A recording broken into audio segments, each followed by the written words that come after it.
Hey everybody, thank you for joining us today at the COVID Cocktail Club. We are making a really fun mango Indian inspired cocktail today. So this is going to be different and really fun. I've actually never made this one before, so I'm excited. But you'll see we've got a very interesting cast of characters to play with today. We hope you guys like it. I've actually made it twice already.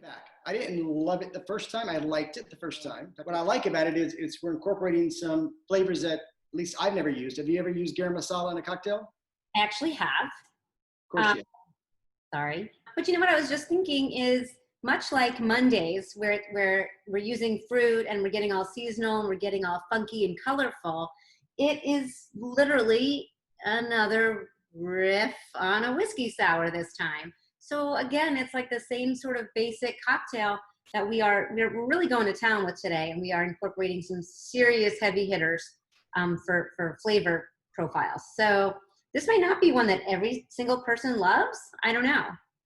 Well, so I was going to say, I was just thinking about why I made it the second time, and it was actually very obvious. But first time I made it, because you had sent me the recipe, it sounded very intriguing. I've never used garam masala in a cocktail. I like mango. My son likes mango, so whatever, let's use mango. But a few nights ago, we ordered in, because we're still not going out for dinner, but we ordered in London Sizzler, which is really amazing Indian food here in Houston.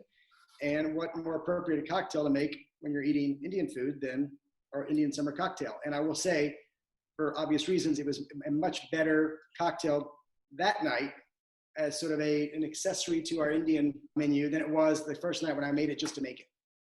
So, well, definitely something to say for having the right cocktail at the right time and place, right? I mean, yeah. Like we always like to say, there's some cocktails that you want, next to your pool, and some cocktails that you want, after dinner. So this is one that maybe you don't want to stand alone. Maybe you need to sort of, like a wine pairing, I guess. You want to pair this with some heavy flavors with your meal as well. Yeah, that's a very good point. Anyway, we're going to be using a whiskey. We're going to be using Ancho Reyes, honey syrup, mango, and garam masala for this, and a little bit of lemon.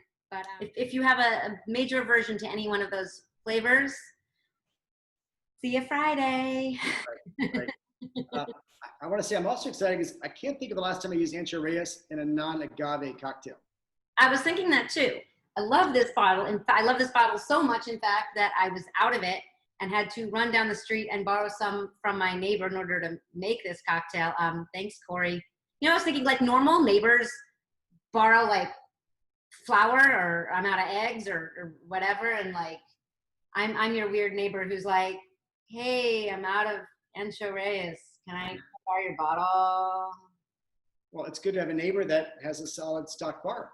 If you guys are buying houses out there, you need to research the neighborhood and make sure you have a solid, educated kind of bar scene in your neighborhood. For sure. Very key. Yeah, the Ancho Reyes is really good. I mean, this one's got, obviously it's got cacao, it's got cinnamon, it's got kind of like that warm sort of, with like a baking sort of spice to it.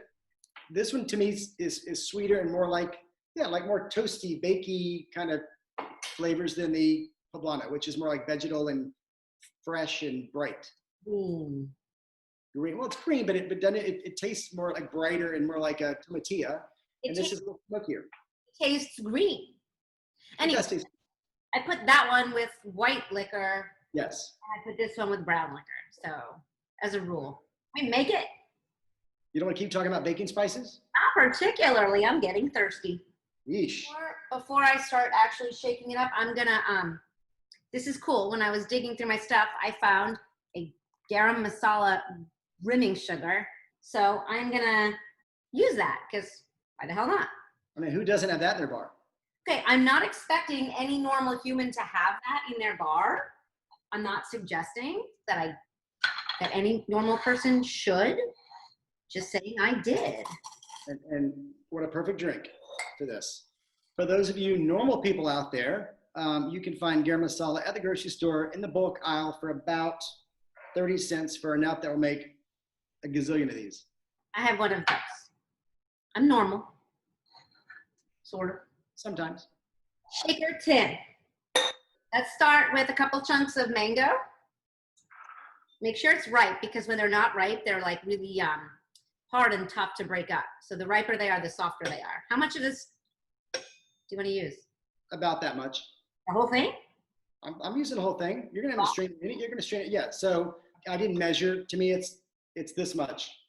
I will say more key than that though. In order for it to mash and muddle properly, like we've done with other fruits, if you can slice them up a little bit first to kind of break them up, they will certainly muddle easier. And then garam masala. Yep, just a couple pinches. It already smells amazing. I love garam masala. Okay, so now we are going to muddle the hell out of this. Mine is super ripe, so it's easy. This one's so-so, but it'll work. The smushier you get this, the easier it'll be to strain later.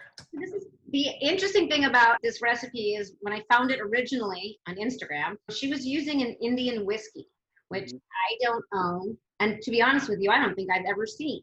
So I reached out to her to ask her what she thought, and she said a rye might work or a blended scotch. So I think you're using rye. I'm going to try the blended scotch. Okay. I would not go single malt here, but 2 ounces. Yeah, 2 ounces of rye in my case, yep. 2 ounces of my blended scotch. And guys, we're choosing the rye just because it's a little spicier than just regular bourbon. 3/4 Ancho Reyes, which I feel like you could even have done it without the Ancho Reyes and it would still be interesting. It's still a whiskey sour with mango and garam masala. Yeah, you know what? I haven't made it without. I've only made it with it, and it was. I don't know. I think it needs it. I think in order for it to feel not like a whiskey sour with garam masala in it, I think it helps make it. I don't know. To me, it's much more on its own and not just a riff on I said the word, on a whiskey sour. Would you say it elevates this cocktail? I'd say elevates it. 3/4 lemon juice. Okay, so right before we started making this, I threw a 1/4 cup of honey and a 1/4 cup of water on my stove and made a quick honey syrup. So that's why it's still sitting in this Pyrex. It hasn't totally cooled yet. So it's interesting. When I made this the first 2 times, I actually did what you did, made like a simple syrup out of it, just 1-to-1 ratio. This time I didn't have the time to do that, and I ran out of the previous batch. So I just did room temperature water, and it actually did better than I thought. When I've tried this in the past, it was too sticky, but I stirred a little bit longer, and it may work. So I can't compare to yours, but if you don't have time to actually boil it and get it thinned out, I think this will still work. Just don't use, we're gonna use 1/2 ounce of this honey syrup. Don't use 1/2 ounce of honey because that is way too much. It's too viscous, it's too thick, it's too horrible. You gotta, dilute it and go 1/2 and 1/2 with water if you're gonna do that, and that's fine. 1/2 ounce finished product with water diluted. All right, 1/2 ounce. Let's get some ice and shake it. And on this one, because of the mango and the texture and the thickness of that, we're not using a fine strainer today. So just straight Hawthorne strainer. Now, one of the cool things about this drink, having seen it twice, is if you give it a minute, you're going to see the garam masala will sort of sink to the bottom. Not all of it. I mean, you'll see a little flecks throughout the drink. It's sort of like slowly dropping, almost like one of those snow globes. And you're seeing the garam masala just sort of work its way down. It's really a pretty drink up close. You getting fancy with your garnish? I don't know. I'm gonna try it. I've got a little mango-y wedge guy. Okay. Okay, and I went with odd numbers, of course, just 3 clean little squares of mango just to sit on top. Okay.